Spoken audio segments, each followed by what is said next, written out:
Remember all the fun and joy of your favorite game or childhood toy. If only you could feel that way again. Well, you don't have to go back in time, 'cause Nick and friends can help you find long lost treasures you once loved.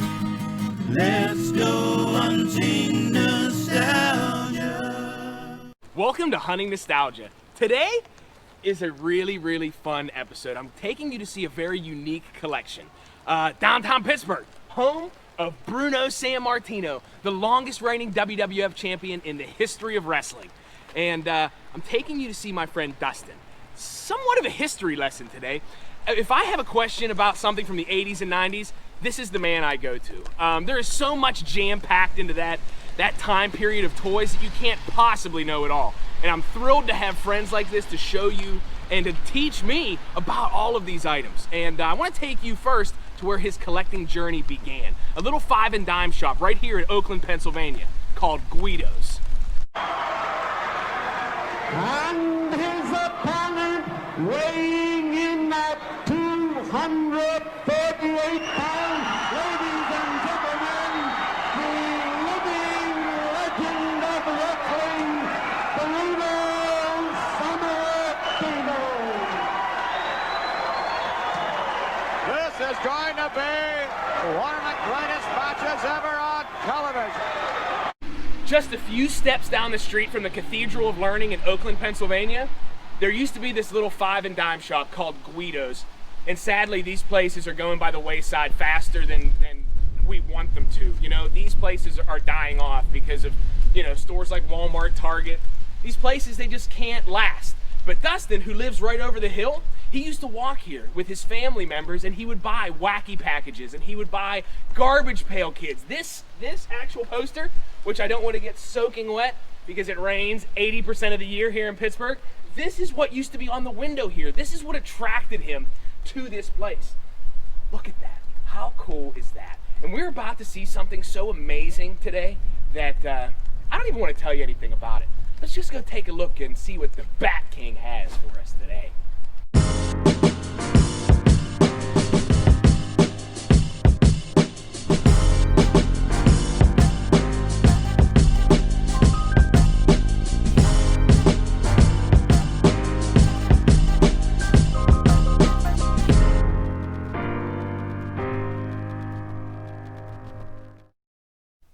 I've talked about him enough. Now it's time for you to meet him. This is my friend Dustin, who I have met through the world of collecting. And I actually want to tell you a little bit about his history.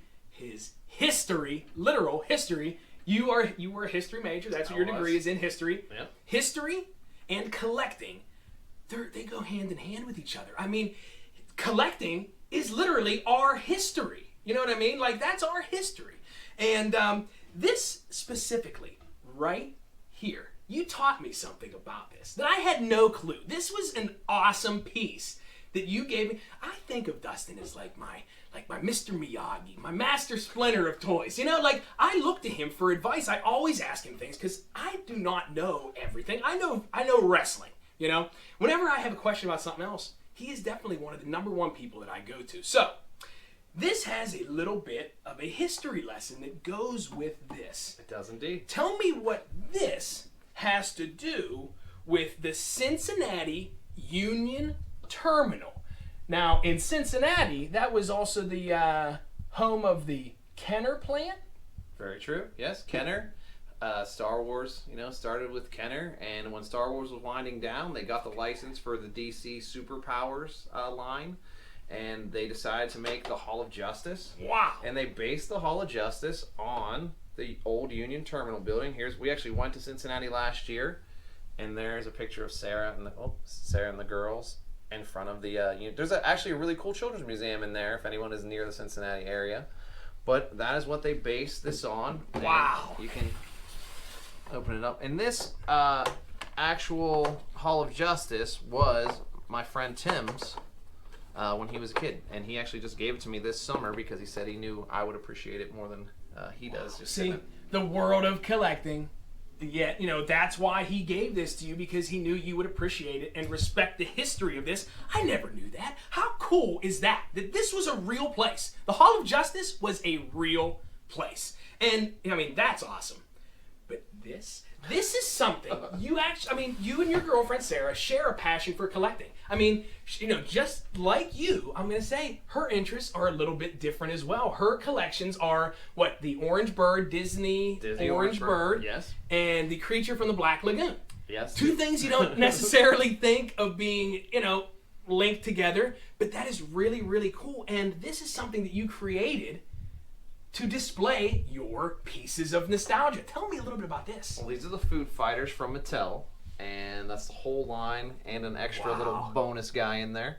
But I found this Timex display at a junk store whenever we were in Asheville, North Carolina, and I cleaned it up, and we put the Food Fighters, and it actually usually stays on our kitchen counter. And this little label right here was where the Timex clock instructions were. Sarah made this. Man. Sarah's a graphic designer, and she actually made this Food Fighters display to fit in there. Wow. Sharing the world of collecting together.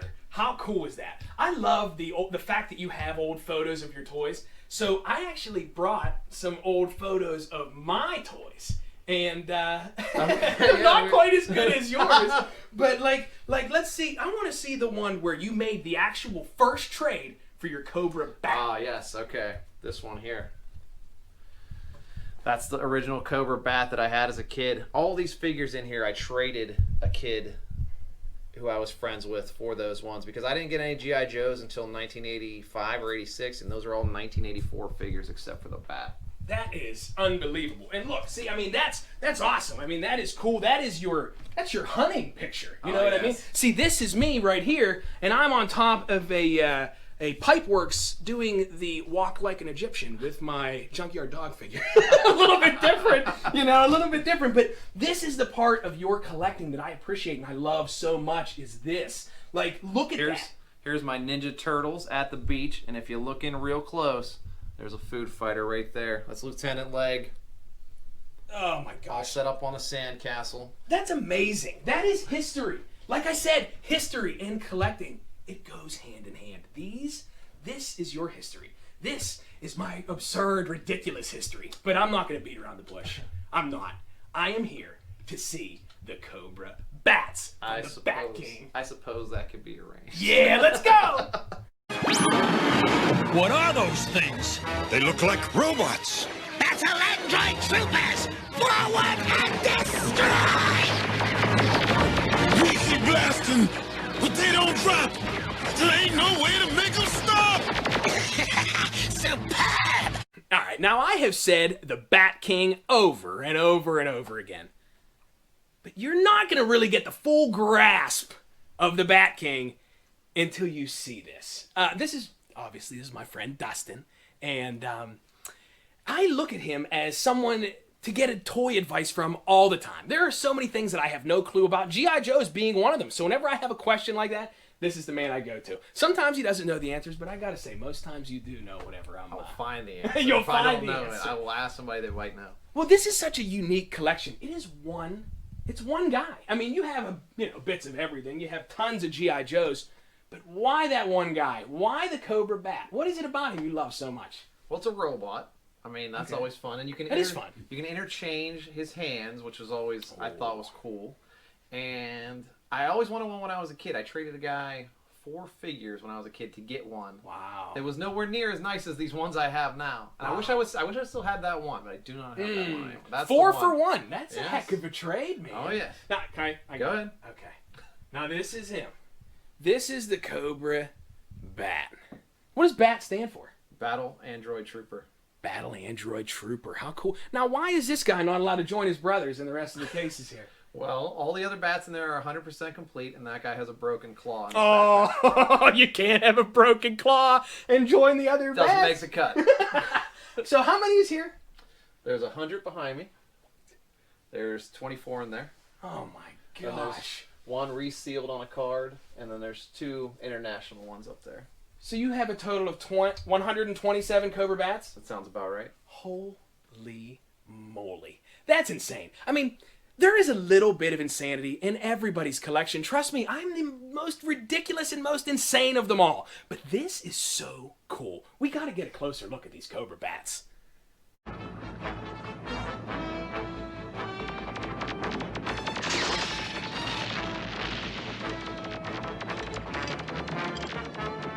out! They can't defeat my android troopers. So you made a trade 4 for 1 to get your very first Cobra bat. Now, I know that you showed us the photos before of your childhood photos with toys. I have seen you take some pretty amazing pictures of, involving the Cobra bat outside. Now, the look of these guys is so unique. I don't remember the Cobra bat right offhand, but seeing this now, I'll never ever forget him. Why does the Cobra bat, other than the fact that he is an army builder and he does look so cool, why do you love him so much? Was there something in the cartoons and the comics, something like that drew you to him, other than the fact that he's a really sweet looking robot? Well, in the cartoon, they'd always have them like a whole army of them like that coming at G.I. Joe and fighting them. And when you're a little kid and you're trying to explain to your mom, I need 2 of that same guy, because on the show, there's like 5 of them fighting. And she's like, you already have that one. You're not going to get 2 or 3 of the same one. And I think that's what happened to a lot of guys as they got older and they started collecting as adults. They were like, well, these are the guys that there's like 5 or 6 of on the show. I'm going to get a whole bunch of them. Well, Mom, I have to get 7 or 8 of these guys because, it just doesn't look right. But even as a child, you were setting these up and you were taking photos of them. Yeah. I was lucky to be able to operate a camera at that age, but you were literally setting up Masters of the Universe. You were setting up G.I. Joe, Star Wars. What made you so interested in that aspect of toys? The actual, the visual of toys. I don't really remember how it started, but I can just remember like a camera being there and like setting my stuff up and being like, Mom, can I take a picture of that? And this is back when you had to pay for the photo. You had to wait until you saw, and sure, she let me do it, and I don't know, it was just something that Now that's a mother. Yeah. Think of that. She was literally she was supporting your, I'm sure in our parents' heads, these kids are crazy. They're little lunatics taking pictures of their toys. But that support, that is really, truthfully, the stuff that you do, it is art. It is art. And through this world of collecting, Instagram, Twitter, whatever it is, you have created almost like an Avengers style, I would say, group of these friends, some of which you've never met. But I'll tell you what, everybody who sees the Cobra bat thinks of you. I know that for a fact. You know what I mean? So there are some other items that you have from some of your other friends in the world of collecting. Can we take a look at those right now? Sure. Bounty hunters. We don't need that scum. Yes, sir. Those rebels won't escape us.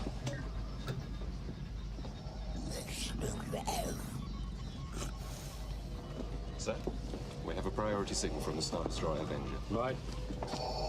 There will be a substantial reward for the one who finds the Millennium Falcon. You are free to use any methods necessary, but I want them alive. No disintegrations. As you wish. What a cool looking shelf, man. Where do you want to begin? I don't even know. How about with this little Cobra bat / Darth Vader? What is that? Dude, that is awesome. A guy whose Instagram name is Battle Babies made that. Battle Babies. Wow. So he made that for you. He did not, but you would think that he did, because it's like, hey, there's 2 of the things that I really like. But no, it was on his Instagram page, and I contacted him. And wow. That's insane. Now, well, some of these you didn't buy. Like, some of these here, they're your childhood toys, right? That is my childhood Chewbacca. Chewie, okay. And that would be my childhood Nia Num there. Oh, okay. And my childhood Boba Fett in the front. Oh, wow. Well, that does not look... These do not look like the Star Wars 1977 figures that I had. No, and you can pull up a Boba Fett and put it right next to it there. There's what the original Boba Fett will look like. Now, Boba Fett wasn't it? Oh, my. Look at that. That is something. Those figures that are all in the front, my friend Xander painted them. He, wow. His Instagram name is Same Old X. and he is like a super talented toy photographer and customizer. And he made all of those ones movie accurate. Well, you know, I would say he's the Iron Man of your group of Avengers collectors. You know what I mean? I would hate to know which one I am. But so this Chewie here, that doesn't look like my childhood Chewie. No. Look at how cool that is. Yeah, he definitely painted it up to look like it's in the movie. But that is the one I had as a kid. All from the world of collecting, sharing a common bond, a common interest. What is this? What? You don't mind, right? No, go ahead. What is this? That is one of the first promotional Star Wars. Like right now, Star Wars is on everything. You go to the store and you see Star Wars on the most random things. This is one of the first promotional tie-ins with Star Wars, and it was for Wonder Bread, and you got a card in a pack of Wonder Bread. That's from 1977. Well, wait, that's what's Bronze Town Talk? Well, here's the thing. Wonder Bread is all over the country. Bronze Town Talk is just here in Pittsburgh. In the Burgh? In the Burgh. Really? It was at the time. So all the ones that say like Wonder Bread, you could get those all day long for about $25. The bronze ones are a little harder to find. One of those recently sold for $200 on eBay. Wow, dude, I'm putting that, are you kidding me? Wow, that is insane. So that would hang literally just down the grocery store aisle, would just be hanging off the bread rack? Yeah, that's called a shelf talker, is actually the grocery store technical term See? for what that is. See? Now right there. That's why I go to this man. He knows all these terms. I have learned more from Dustin in the few years that I've been friends with him in collecting than I've known really my whole prior life to that. Well, this is extreme. The Cobra bats are extreme. You're an extreme kind of guy. Will you show me your absolutely, I would say, extreme t-shirt collection? And I swear it's the last time, and I swear it's my last time. And we'll walk in circles around this whole lot, walk on the cracks of the same old sidewalks. And we'll talk about leaving town, and we'll talk about leaving. I swear it's the last time, and I swear it's my last time.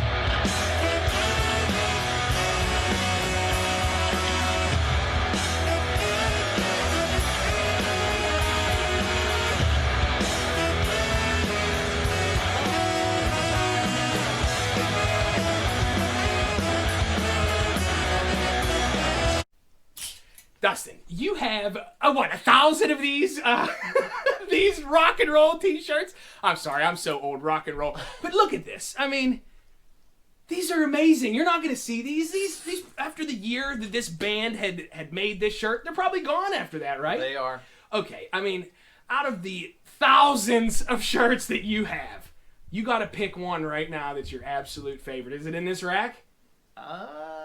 Maybe. Okay. Maybe? Yeah, let's see. Well, first off, what makes you buy a band t-shirt? Like, what is it that's like, you know what, I gotta have a shirt, or do you just get them from every show you go to? I don't anymore. But I do. I feel like the bands that I like they're not huge. Not everybody knows the Descendants. I mean, I do. I love the Descendants, and I love Less Than Jake. Less Than Jake's probably my favorite band. But when a band is out on the road touring, when they can tour, they make a majority of their money selling their merch. So I always feel like I'm supporting the band, and that's right. Justifies my insanity of having several shirts. Like the Descendants, whenever they go on tour, they'll do a show. Like this one was from Cleveland in 2017. This shirt was only sold at that Cleveland, show. I mean, is the Christmas Story. That is so cool. So it was only sold at one show. Oh, man. So there are people that try to get every Descendant shirt they make. Like when I went to this show, I bought 5 of these. I mailed one to Japan. I mailed one to California. Friends? To people I've made friends with on Instagram. Part of his Avengers collecting group. You want to be part of it. I mean, dude, that is crazy. But the thing I like about these ones is the amount of where they pull the references from. Like, yes, the Christmas Story house is in Ohio, so that's why they did that. This one here, the first time the Descendants played in Pittsburgh in the 80s, they played at a club called the Electric Banana. So they made Milo into the Electric Banana building. Now that building's still there. It's actually still owned by the same people, but it's not a bar anymore. It's a restaurant. That's neat. That is really cool. It's just stuff like that. And I love parody shirts. If you're a band that I like and you want to make a parody shirt, just take my money. Take it. because the Descendants did a parody of That's X-Men my favorite one that I've number seen. 1, and had to have it. Look how amazing that is. It is combining two worlds, two awesome worlds of, you know, rock music in general, and pop culture, comics, TV, whatever it is. You know, I saw that there was one in here that was the Garbage Pail Kids. Oh, yeah. That is awesome. Let's see. That's a Less Than Jake shirt. Oh, man. And I love Garbage Pail Kid, so when I saw... And this is actually an actual Garbage Pail Kid card. All they did was change Garbage Pail Kids to Less Than Jake and add in... Because it's called Baked Jake, this actual Garbage Pail Kid card. It's 146A Baked Jake, that's in great. the Garbage Pail Kid set, and they just made it less than Baked Jake. Oh, that is so cool. This is nostalgia. This is hunting nostalgia. No, it's not toys, but it is awesome. And you know what? Right now, I want you to take a moment of nostalgia with Elvira Taylor. Hey everybody, this is Elvira with the Doll Circle for your moment of nostalgia, and today I'm showing you guys something that Nick sent me, so thank you so much, Nick, for mailing this off to me. So this is from the mid-80s. Some accounts I was looking up said late 85, and some were saying early 1986. The packaging on this one in particular is saying 1986, so I'm going to go with 1986 on this one. They're called Cutie. Now, if you guys are looking at this and wondering why it looks like something else, because these spawned off of another line called Muscle. So same idea, you know, it's like M, period, U, period, and so forth. These are actually the female version of the Muscle line, which were male little figures. Now, I had trouble remembering what it broke down to, so here, I saved it on my phone. So Cutie stands for Coolest Ultra Tiny Individuals on Earth. Okay, long title with that. And for the male counterpart, Muscle stands for Millions of Unusual Small Creatures Lurking Everywhere. No wonder they went with a shorter version like Cutie and Muscle. Now with these, there were 5 different ones you could get. This particular one are the gym dollies. So they're all like from the gym line, and it says right there. I just love the coloring of the packaging. I love just the brightness of the yellow and the pinks and the orange. So it's very 80s, because if you go through different decades, you can definitely get the feel and the vibe of that decade through the toys and through the colors. So this one is just all about like bright. It is bright. It is here. And then even the cartoon art on the back, look at that. How cute is that? Like, I love the little figures. I love that it comes with this little certificate, and I'm just like, I like how it says the offer expires December 31st of 1988. I love sometimes when it has these things on the back where it's like the P.O. box or like a phone number to call. Like sometimes I'm like, that'd be fun to just send something to that P.O. box, and somebody who, let's say it's like a person's now P.O. box, they're just like, why are they sending me this Cutie certificate from like 1986? Like, I don't know, I think it would just like be so funny. Like, I would love to check my P.O. box and like get something there. That'd be really fun to do. So it says All Girl Workout Wonders. Is that proper English? Yeah, it is. All Girl Workout Wonders. Collect dozens and dozens. So with this one, there's a pack of 10. They also made smaller packs as well of these, of like 4 or 5. I think it was 4 or 5. Was 4? Yes. Then I remember researching and finding pictures online. Now there was different ones. From what I've learned, I think there are 50 to collect in these, which is 10 for each line. So each line here, I'll read them off to you. It's Rockety Rockers, music, I'm assuming. Tiny Trendies, which I think just were like fashion ones. Lovely Dovies, which like was a ballerina and things like that. And then Bitsy Babies, which those I didn't find any pictures of. I wonder if they're like little baby versions. And then Gym Dollies, which are these, of course, is the gym. Now each one is individually marked, so they each have a name. So one's Harriet, one's Mara, one's Misfit, one's Goldie Gloves. Like, so they all have cute little names that go with them. They are in color, like each figure is molded in color, but they're not painted. Now that was the way this particular line and the Muscle line, which started in Japan and then came over here into the United States through Mattel, and then that's when they switched over and gave them cute packaging, because in Japan, when they had the Muscle line, they were doing them out of like just regular quarter machines and things like that, and then here in the US they packaged them in these more friendlier looking cutesy packages and decided to sell them in this variation. So a little different, a little unique. I mean, it was a little hard for me to first get into these because I obviously knew about the Muscle ones first, and then I didn't realize that they made this version for the female counterpart for the Muscle line. I like figures that are detailed and painted, but I like how this gives the kid an option to paint them because it's for ages 4 and up. So I could see like a 6-year-old wanting to paint these, you know, going into there. Kind of like how people paint like Warhammer figures and things like that. I could see this happening. I don't know, do you guys remember these? Comment. I'm interested to see how many people had the cuties versus like obviously the muscles, like, or muscle cutie, plural, the cutie line. So I wanted to see if you guys had these and what were your thoughts on solid colored figures versus things with more detail. Like, I was a kid all about detail. I loved like accessories and pieces, especially coming from a world of like Barbie, and I love how they would come with like little Walkmans and accessories. So I'm interested to see if you guys remember these and your thoughts on them in general. Like I said, the mid 80s was a lot of fun. I feel like in the 80s they always came out with a lot of toys, and I feel like a lot of things were derived from other countries and like popular cartoons, and so this was one of those things, you know, it was big in Japan and then years later it came here to the United States. Didn't last that long. It was a short line, but was at least here for us to enjoy. And this pack is closed, and I'm like, I kind of want to open it, but it's got the original tape on it, and I'm like, you know what? So I think I'm just gonna keep it in the package and display it like this. But I'm really interested to see what else Nick finds out there and sends to me to show off to you guys. I really appreciate it, and I love seeing things that are so different. Side note, I have a P.O. box also, so if you guys have something nostalgic out there that you want to send to myself to have me do for my moment of nostalgia, I'll send over my P.O. box information to have Nick put in the description below of this video, and I'm interested to see what you guys will find across the country, around the world, that are fun to post and review here on my moment of nostalgia. So check out my social media at The Doll Circle. Thanks for watching, you guys, and thanks Nick for this cutie pack. It's really interesting. Back to you, Nick.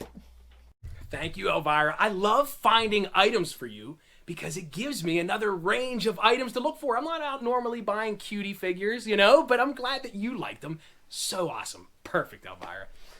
Now these, you know, I had to show you just a couple more of these shirts here. Look at this. Icy. Oh, it smells like Hills. I'm walking through Hills right now. I can smell the popcorn and the ices. Look at that. That is so cool that they incorporate pop culture, stuff like that, into their shirts. Like I said before, if you're a band that I like and you make a parody of something, you got my money. I'm buying a shirt. This Rancid shirt is a takeoff on He-Man. I mean, like, you're combining things I love, so that's an easy sale. It is. Like a Hills tag. You slap a Hills tag on a turd, and I will buy it. But look, show me these other ones. All right, we got. Oh man. Ratfink. And that was their old van that they used to tour around in, so they incorporated that into it. Man, let me show that.